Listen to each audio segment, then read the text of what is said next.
Hi అండి, అందరూ ఎలా ఉన్నారు? ఈరోజు చికెన్ ఫ్రై చేసుకుందాం, వచ్చేయండి. ముందుగా ప్యాన్ పెట్టుకొని అందులో 4 టేబుల్ స్పూన్ల ఆయిల్ వేయండి. ఫ్రై కదండి, ఆయిల్ ఎక్కువే పడుతుంది. అందులో సన్నగా తరిగి పెట్టుకున్న పచ్చిమిరపకాయ చీలికలు వేయండి. ఫ్రెష్గా పట్టిన అల్లం వెల్లుల్లి పేస్ట్ వేయండి. పచ్చి వాసన పోయేంత వరకు ఫ్రై చేయండి. ఆ తర్వాత శుభ్రం చేసుకున్న చికెన్ ముక్కలు అందులో వేయండి. నేను కేజీ చికెన్ తీసుకున్నానండి. చిటికెడు పసుపు, రాళ్ళ ఉప్పు వేయండి.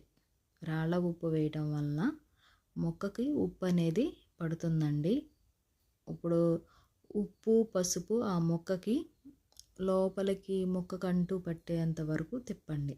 తిప్పిన తర్వాత హై ఫ్లేమ్లో 10 నిమిషాలు మూత వేసి మగ్గించండి. వాటర్ అనేది చికెన్లో నుండి వాటర్ వస్తాయండి. ఆ తర్వాత చూడండి వాటర్ ఎలా వస్తాయి. ఇలా ముక్క ఉడికిన తర్వాత సన్నగా తరిగి పెట్టుకున్న ఉల్లిపాయ ముక్కలు వేయండి. అందులోనే 2 టమాటాలు సన్నగా తరిగి వేసేయండి. వేసి ఉల్లిపాయ ముక్కలు టమాటా ముక్కలు ఆ చికెన్లో కలిసిపోయేటట్లు తిప్పండి. తిప్పి లో ఫ్లేమ్ మీద 5 నిమిషాలు మూత వేసి ఉడికించండి. 5 నిమిషాల తర్వాత తీసి చూస్తే టమాటా ముక్కలు ఉల్లిపాయ ముక్కలు మగ్గిపోయినాయి కదండి. ఇలా మగ్గిపోయిన తర్వాత 2 టేబుల్ స్పూన్ల కారం,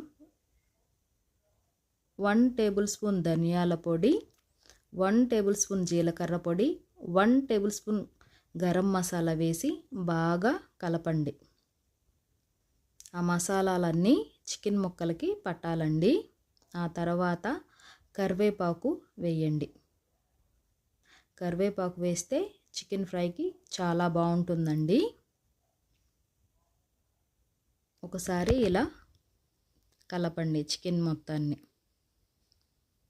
అంతే, ఎంతో సింపుల్గా చికెన్ ఫ్రై రెడీ అయిపోయింది. ఒక్కసారి మీరు కూడా ఇలా ట్రై చేయండి. నా వీడియో నచ్చితే లైక్ చేయండి, సబ్స్క్రైబ్ చేసుకోండి.